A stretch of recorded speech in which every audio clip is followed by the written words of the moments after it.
بسم اللہ الرحمن الرحیم ایاک نعبد و ایاک نستعین۔ میرے پاکستانیوں، میں جو آج آپ سے بات کرنے لگا ہوں وہ کل ایک ISPR کی پریس کانفرنس ہوئی اور اس کے اندر انہوں نے ایک دو باتیں کہیں تو میں مجبور ہوں کہ میں آج اپنی قوم کے ساتھ بات کروں۔ جو انہوں نے بات کی کہ یہ پاکستان کے خلاف بغاوت اور اشارہ سارا تحریک انصاف کے اوپر کہ ہم نے بغاوت کی ہے، اور یہ کہ یہ پہلے سے پلان بن رہا تھا اس کا کہ ہم یہ پہلے سے تیاری کر رہے تھے بغاوت کرنے کے لیے، اور یہ اپنی فوج کے خلاف یہ سارا یہ ہم نے کیا، اور جس طرح کی وہ بات کی گئی مجھے ایک بڑی تکلیف ہوئی اس کی۔ تو میں نے کہا کہ میں آج اپنی قوم کے سامنے ذرا 2-3 پوائنٹ رکھوں، کیونکہ جب ایسی بات کی جاتی ہے تو اس کا جواب دینا بڑا ضروری ہے۔ دیکھیں، اب یہ موقف آ گیا ISPR کا اور پاکستان کی اسٹیبلشمنٹ کا کہ تحریک انصاف نے بغاوت کی۔ اب یہ دوسرا بھی ایک موقف ہے، یہ ہمارا بھی موقف ہے، یہ میرا موقف ہے، میری پارٹی کا موقف ہے کہ ہمارے خلاف پوری کانسپریسی کی گئی، ہماری گورنمنٹ گرائی گئی، جبکہ پاکستان کی تاریخ میں 2 سالوں میں آخری ہمارے 2 سالوں میں بہترین معیشت اوپر جا رہی تھی۔ آپ اگر اکنامک انڈیکیٹرز دیکھ لیں اور پاکستان اکنامک سروے پڑھ لیں تو وہ ان کی حکومت کا بھی پڑھ لیں جو ان کے دور میں شائع ہوا ہے، تو آپ کو یہ پتہ چلے گا کہ 17 سال کے بعد بہترین اکنامک پرفارمنس تھی، اور 17 سال پہلے اس لیے تھی کہ امریکی ڈالرز آ رہے تھے، ہم امریکہ کی وار آن ٹیرر لڑ رہے تھے۔ یہ امریکی ڈالرز آنے کے بغیر باوجود یہ اکانومی بڑھ رہی تھی، انڈسٹری بڑھ رہی تھی، ریکارڈ گروتھ ہو رہی تھی، اور اس کے باوجود کہ 2 سال کرونا میں ساری دنیا میں ایک بہت بڑا زوال آیا ہوا تھا، اس کے باوجود اللہ کا کرم کہ ہم نے اپنی معیشت کو بھی بچایا، ہم نے اپنے لوگوں کو بھی بچایا۔ دنیا نے اکنالج کیا کہ پاکستان نے جو قدم اٹھائے کووڈ-19 میں وہ دنیا میں مثال تھے۔ ایک امریکی ایک اکانومسٹ جو کام کرتا تھا ڈونلڈ ٹرمپ میں، اس نے کہا کہ اگر امریکہ پاکستان کی مثال لے لیتا تو کتنے 10 کھرب ڈالر بچا سکتا تھا۔ تو اس گورنمنٹ کو گرایا گیا ایک سازش کے تحت، تو یہ ہم کہہ رہے ہیں کہ ملک سے غداری ہوئی۔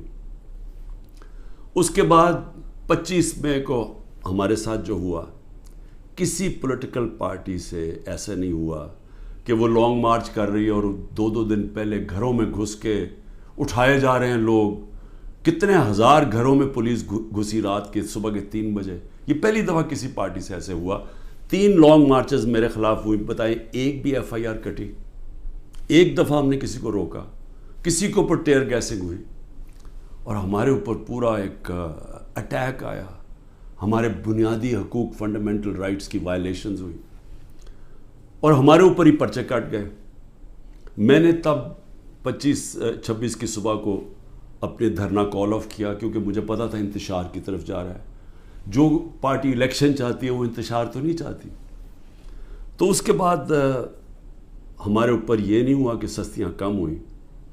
جب ہم 30 بائی الیکشنز جیت گئے 37 میں سے، باوجود اس کے کہ پوری اسٹیبلشمنٹ کی سپورٹ تھی یہ 12 جماعتوں کی، میرے اوپر قاتلانہ حملہ ہوا، مجھے قتل کرنے کی کوشش کی گئی، میں اپنی FIR نہیں کٹوا سکا۔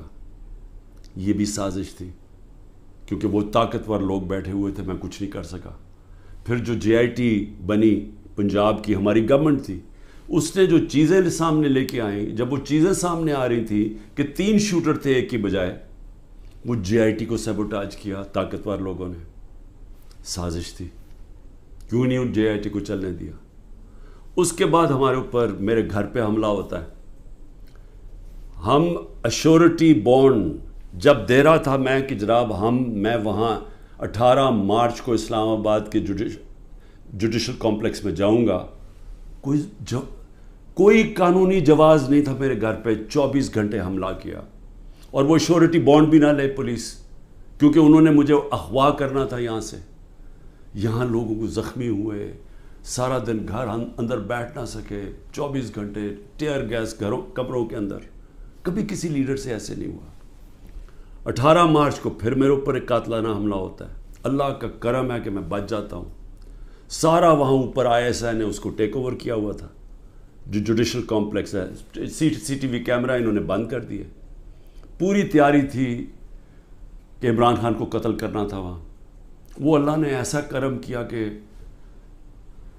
وقت میں ہم باہر نکلے، اگر اندر چلے جاتے تو دروازہ بند ہو جاتا تو ختم تھا. وہاں بچا میں. اس کے بعد اگلے دن یہاں 2 دن کے بعد 3 دن کے بعد ادھر ایک اور مرتضیٰ بھٹو ٹائپ قتل کرنا تھا. وہ مجھے پہلے پتہ چل گیا، میں نے ٹی وی پہ چلا گیا، وہ رک گئی بات. تو سازش تو کیا ہو رہی تھی؟ سازش یہ ہو رہی تھی کہ ایک پارٹی جو جیتنے جا رہی تھی الیکشن، اس کو پارٹی کو ختم کرنے کے لیے لیڈر کو ختم کرنا تھا. اور پلان تب سے ہی بنا ہوا تھا. کیسز شروع ہو گئے تھے مہینوں کے اندر. جیسے 70 سال میں ایک آدمی کے اوپر ایک کرمنل کیس نہیں ہوتا، چند مہینے میں آج 170 سے زیادہ کیس ہو چکے ہیں. یہ یعنی کون سا انصاف کا تقاضا ہے کہ ہر قسم کا جو ہر دوسرے دن کوئی نیا کیس ہو جاتا ہے. سارا میرا وقت ایک عدالت سے دوسری عدالت میں لگتا ہے. تو یہ کون سا، یہ ملک کی بہتری کے لیے ہو رہا ہے کہ ایک پارٹی، سب سے بڑی پارٹی کو باہر رکھنا؟ اس سے بڑی سازش کیا ہے؟ جمہوریت، سب سے بڑی پارٹی کو ختم کرنے کا مطلب جمہوریت ختم کرنا ہے، اور جمہوریت ختم کرنے کا مطلب آزادی ختم کرنا ہے. تو یہ کیا ملک کے خلاف سازش نہیں ہے؟ اور پھر جو 9 مئی کو ہوا، اب ISPR صاحب کہہ رہے ہیں کہ جناب 9 مئی کو جو ہوا ہے وہ ایک بڑی سازش چلتی آ رہی تھی، تو وہ سازش سامنے آئی، بغاوت. مجھے یہ بتائیں کہ میں جب یہاں سے، مجھے پتا تھا پکڑنا انہوں نے مجھے 9 مئی کو، میں اس سے پہلے ویڈیو ریکارڈ کر کے گیا کہ اگر مجھے پکڑنا ہے مجھے وارنٹ دے دیں اور میں آرام سے اپنے آپ کو آپ کے حوالے کر دوں گا. کوئی ضرورت نہیں ہے کہ یہ جو میرے گھر کے باہر ہوا کہ پولیس، 1000 پولیس اور رینجرز اٹیک کر رہے ہیں. سب کے سامنے جو ہوا کہ رینجرز بھی نہیں بلکہ وہ کمانڈوز تھے، انہوں نے اٹیک کیا، شیشے توڑے. عملہ جو بیٹھا ہوا تھا رجسٹری آفس کا اسلام آباد ہائی کورٹ، اس کو مارا، وکیلوں کو مارا، مجھے لگا ڈنڈا، مجھے اس طرح لے کے گئے جس طرح کوئی دہشت گرد ہے. غیر قانونی طور پہ مجھے پکڑا. کیا یہ بھی سازش کا حصہ تھا؟ کیونکہ اس کی وجہ سے اشتعال آنا تھا لوگوں کو. اور ہمارا موقف یہ ہے کہ اس کو استعمال کر کے ایک پورا کریک ڈاؤن کیا گیا جو پہلے سے پلان تھا. ہو ہی نہیں سکتا کہ 2 دنوں کے اندر آپ 10,000 لوگوں کو جیلوں میں ڈال دیں پکڑ کے، جب سے پہلے سے پلان نہیں بنا ہوا تھا. اور اس کے بعد جو بھی چیزیں ہو رہی ہیں کہ جو PTI کا ہے اس کو پکڑ لیتے ہیں، جیلوں میں ڈال دیتے ہیں، بری طرح رکھا جا رہا ہے، تشدد کیا جا رہا ہے، کسٹوڈیل ٹارچر کی جا رہی ہے. اور جو ہاتھ کھڑا کر کے کہتا ہے جی میں تحریک انصاف چھوڑ رہا ہوں، سب کچھ معاف. تو میرا اب سوال یہ ہے کہ ISPR کا یہ موقف ہے کہ فوج کے خلاف بغاوت ہے. ہمارا یہ موقف ہے کہ یہ ہمارے خلاف پوری سازش ہوئی پارٹی کو ختم کرنے کی، تاکہ وہ الیکشن نہ لڑ سکے اور عمران خان کو الیکشن سے باہر کیا جائے. یہ 170 کیسز اس لیے کہ کسی طرح ڈسکوالیفائی کرو یا جیل میں ڈالو. اور یہ ملٹری کورٹس بھی میری نظر میں اس لیے ہیں کیونکہ سول کورٹس کے اندر یہ جو سارے کیسز ہیں یہ کبھی چل سکتے ہی نہیں ہیں کیونکہ بوگس کیسز ہیں. تو اس لیے ملٹری کورٹس بنائے جا رہے ہیں تاکہ اس میں عمران خان کو سزا دی جائے، تاکہ وہ الیکشن سے باہر ہو جائے. تو میں آج اپنی ملٹری اسٹیبلشمنٹ کو کہنا چاہتا ہوں کہ دیکھیں، انصاف کا تقاضا تو یہ ہے کہ ISPR نے تو فیصلہ کر کے ہمیں دے دیا، اور جو بھی بیان آتے ہیں اسٹیبلشمنٹ سے اس سے واضح ہوتا ہے کہ ہم ہی بغاوت کر رہے ہیں، PTI اور عمران خان. آپ نے تو اپنا مائنڈ دے دیا ہے. تو اب سوال یہ ہے کہ آپ ملٹری کورٹس میں اب کیسے فیصلہ کر سکتے ہیں؟ کیونکہ جج، جوری اور ایکسیکیوشن تو اب بن ہی نہیں سکتے. وہ تو انصاف ہوتا ہی نہیں ہے. انصاف تو وہ ہوتا ہے کہ میرا موقف ہے اور ایک اسٹیبلشمنٹ کا موقف ہے. بیچ میں تو کوئی جج بیٹھ کے فیصلہ کرتا ہے نا کہ کون ٹھیک کہہ رہا ہے. مجھے موقع دیا جائے، میں انشاءاللہ ثابت کروں گا. میرے پاس تو اب آہستہ آہستہ ثبوت آیا نا کہ یہ پورا پلان کر کے 9 مئی کو انتشار کیا گیا ہے. یہ جو جگہیں جلائی گئی ہیں یہ پلان ہوا تھا پہلے سے. یہ جو پکڑے تھے 10,000 لوگ یہ پہلے سے پلان بنا ہوا تھا. اور یہ پلان صرف ایک مقصد سے تھا کہ تحریک انصاف کو ختم کرنا ہے. یعنی جو کاٹا ڈالا ہوا تھا، جو بار بار مجھے ہمیں اسٹیبلشمنٹ بتاتی تھی، جو میرے ابھی بھی لوگوں کو ملتی ہے، تو ہمارے جو سارے لوگوں کو ملتی ہے ان کو ایک ہی کہ جی عمران خان کے اوپر کاٹا ڈل گیا ہے، آپ کسی اور پارٹی میں چلے جائیں، پی ٹی آئی کا کوئی مستقبل نہیں ہے. پہلے تو ان کی بزنسز بھی بند کرتے ہیں، گھر بھی توڑتے ہیں، سب کچھ، لیکن ساتھ پھر یہ مایوس بھی کر دیتے کہ جی عمران خان کا تو کوئی چانس ہی نہیں ہے. تو بڑے رسپیکٹفلی میں کہنا چاہتا ہوں کہ ایک یہ عدالت میں کیس چلنا چاہیے اور اوپن ٹرائل ہونی چاہیے. میری ایک اور ریکویسٹ ہے، یہ ٹیلی وائز ہونی چاہیے ٹرائل، کیونکہ یہ ایک ملک کے خلاف اگر بغاوت ہے تو یہ کوئی چھوٹی چیز نہیں ہے. تو یہ چھپا کے نہیں ہونی چاہیے، پبلک میں ہونی چاہیے. سارے جو آپ کہتے ہیں کہ آپ کے پاس ثبوت ہیں آپ لے کے آئیں، جو میرے پاس ثبوت ہے وہ ہم لے کے آتے ہیں، قوم کے سامنے رکھیں. کیونکہ اگر اپنی فوج کے خلاف کوئی بغاوت کرتا ہے اس کو سزا ملنی چاہیے. میری طرح کا آدمی جو فیصلہ ساری باہر 20 سال باہر کمائی کی، سب کچھ بیچ کے آج میرا پاکستان میں، میرا ایک پیسہ پاکستان سے باہر نہیں ہے. تو مجھے اگر غدار کہا جا رہا ہے تو مجھے موقع ملنا چاہیے اپنے آپ کو بے قصور ثابت کرنے کا پبلکلی. اور دوسری طرف جن لوگوں کو آج اوپر بٹھایا گیا ہے، جو سارے آج دبئی بیٹھے ہیں، پاکستان کے فیصلے دبئی میں ہو رہے ہیں. مجھے یہ آج بتا دیں کہ کبھی سنا ہے نریندر مودی جا کے کسی اور ملک کے اندر اپنے وزیروں کو بٹھا کے فیصلے کر رہا ہے؟ کبھی سنا ہے کہ برطانیہ کا پرائم منسٹر جا کے یورپ میں بیٹھا ہوا، یا یورپین پرائم منسٹرز کہیں اور جا کے کر رہے ہیں؟ کبھی دنیا میں سنا ہی ہے؟ یہ ملک سے مذاق کیا ہو رہا ہے کہ جن لوگوں کا اسٹیک ہی پاکستان میں نہیں ہے، ان کی دبئی میں بڑی بڑی پراپرٹیز ہیں، لنڈن میں بڑی پراپرٹیز ہیں. اور یہ مجھے کس نے بتایا ہے؟ یہ ہماری ISI نے ہمیں بتایا ہے. یہ نیب کے جو پہلے چیئرمین تھے جنرل امجد، انہوں نے مجھے آج سے 20 سال پہلے 23 سال پہلے پوری بریفنگ دی کہ ان کی کتنی پراپرٹیز ہیں ملک سے باہر. یہ سارا وقت ہمیں کدھر سے انفارمیشن آتی تھی؟ کیونکہ ISI کے پاس انفارمیشن ہوتی تھی، ادھر سے ہمیں انفارمیشن ملتی تھی کہ ان کی کتنی پراپرٹیز باہر ہیں، انہوں نے کتنا پیسہ کیا، فلانی ڈیل سے کتنا پیسہ کمایا. وہ لوگ جو آج اربوں ڈالر کی باہر پراپرٹیز لے کے بیٹھے ہیں، جن لوگوں میں ایک کہتا ہے کہ نواز شریف کہتا ہے کہ ہندوستان کو کہ جی یہ پاکستانی فوج دہشت گردی کر رہی ہے ڈان لیکس میں، دوسری طرف واسع زرداری جا کے کہتا ہے امریکنوں کو کہ جی ایڈمرل منل کو، وہ حسین اکانی اس کا ایمبیسڈر کہتا ہے کہ ہمیں بچا لو پاکستانی فوج سے، امریکنوں کو کہتا ہے. وہ ٹھیک ہیں جن کے اربوں ڈالر باہر پڑے ہیں اور جو آج سارے مل کے، یعنی پاکستان میں انہیں کوئی جگہ نہیں ملی میٹنگ کے لیے، وہ باہر بیٹھے ہوئے سارے. اور عمران خان جو سب کچھ اپنا چھوڑ کے بیچ کے آج پاکستان ہے، وہ غدار بن گئے. مجھے یہ بتائیں، میں پرائم منسٹر 3.5 سال تھا، مجھے ایک بتائیں میں نے نجی دورہ کیا ہو، پرائیویٹ وزٹ کی ہو. میرے بچے انگلینڈ میں تھے، 2 دفعہ مجھے برطانیہ کے پرائم منسٹر نے آفر کی کہ لنڈن آؤ. میں کیوں نہیں گیا؟ کیونکہ میں جب کوئی باہر کا دورہ کرتا تھا پہلے میں دیکھتا تھا میرے ملک کو اس کا کیا فائدہ ہے. کیونکہ جب ایک پرائم منسٹر باہر دورہ کرتا ہے، پاکستان کے ڈالر خرچ ہوتے ہیں، ہمارا پیسہ خرچ ہوتا ہے، ہمارا مقروض ملک ہے. میں تو اپنے بچے تک نہیں گیا. نواز شریف 22 دفعہ نجی دورے کیے اس نے لنڈن کے جب وہ پرائم منسٹر تھا. آصف زرداری 50 دفعہ دبئی گیا جب وہ پریزیڈنٹ تھا، اور ملکوں کے علاوہ.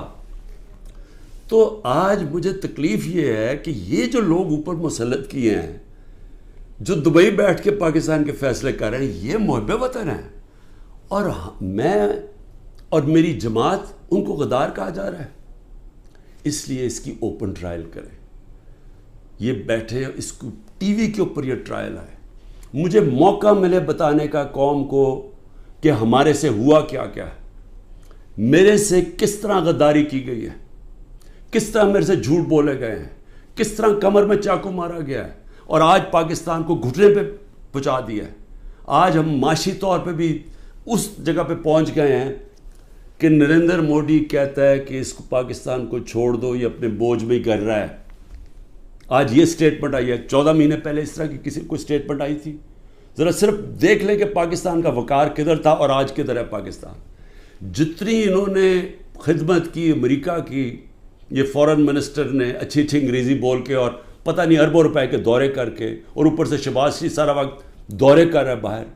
جو جوائنٹ سٹیٹمنٹ آئی امریکہ کی اور ہندوستان کی نریندر مودی کے دورے پہ, ہمیں ہماری خطرے کی گھنٹی بجنی چاہیے.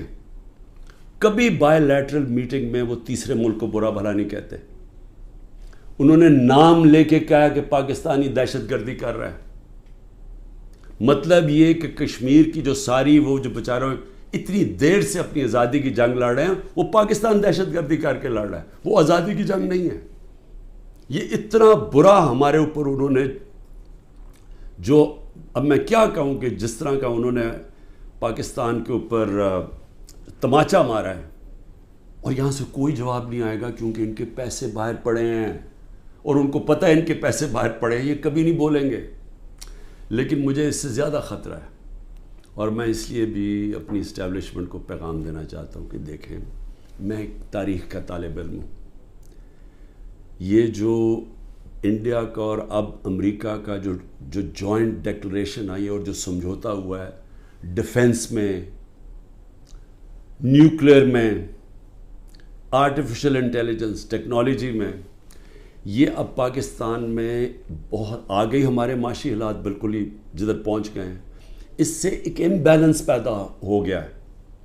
آج ہندوستان جس طرح نریندر مودی نے تکبر میں باتیں کی ہیں, آج وہ ہمارے سے اپنے آپ کو بہت طاقتور اب سمجھتے ہیں. اور جب انہوں نے کہا نا کہ اپنے بوجھ میں گر رہا ہے, وہ اپنے بوجھ میں گرنے نہیں دیں گے, وہ گرائیں گے. ہمیشہ جنگیں تب لڑی جاتی ہیں جب ایک فریق سمجھتا ہے کہ وہ دوسرے سے بہت زیادہ طاقتور ہے. روس جب یوکرین میں گیا تو یوکرین کا نیوکلیئر پروگرام ختم ہو چکا تھا اور روس سمجھتا تھا ان سے بہت بڑا طاقتور ہے. امریکہ عراق میں اور افغانستان میں اس لیے گیا کہ وہ بہت طاقتور تھا ان سے. تو جب ہندوستان یہ سمجھنا شروع ہو گیا کہ وہ پاکستان سے بڑا طاقتور ہے, ہماری خطرے کی گھنٹی بجنی چاہیے. ملک کو متحد ہونا چاہیے. ملک کو آزاد رکھنے کے لیے قوم کو اکٹھا ہونا چاہیے. یہ نہیں ہونا چاہیے کہ ملک کی اسٹیبلشمنٹ ملک کی سب سے بڑی پارٹی کو ختم کرنے کی کوشش کرے. اس کا مطلب جو ملک کی اکثریت عوام ہے, جو ایک پارٹی کے ساتھ کھڑی ہے, اس کو اپنے خلاف کر لے. یہ ملک کو نقصان ہے. ہماری پھر سے اکانومی بیٹھ چکی ہے, ان کے پاس کوئی حل نہیں ہے. جو جس طرف ہم جا رہے ہیں, جو یہ کوشش کرنے جا رہے ہیں کہ کھچڑی پک جائے پولیٹیکل انجینئرنگ سے, وہ اور ملک کمزور ہونے والا ہے. میں اس لیے پھر سے کہتا ہوں کہ آخر میں اپنے جو فیصلہ کرنے والے لوگ ہیں, جو طاقتور لوگ ہیں, اس وقت پاکستان کو ایک ہی راستہ ہے, صاف اور شفاف الیکشن. لوگوں کو امید صرف تب آئے گی, امید ختم ہو چکی ہے. نوجوان جو چھوڑ کے ملک کو جا رہے ہیں, پروفیشنلز جو ملک کو چھوڑ کے جا رہے ہیں, جو غریب لوگ کشتیوں میں ڈوب رہے ہیں باہر ملک سے نکلنے کے لیے, ان کو امید چاہیے. اور کسی چیز سے امید نہیں آنے لگی سوائے ایک چیز سے, صاف اور شفاف الیکشن. پاکستان پائندہ باد.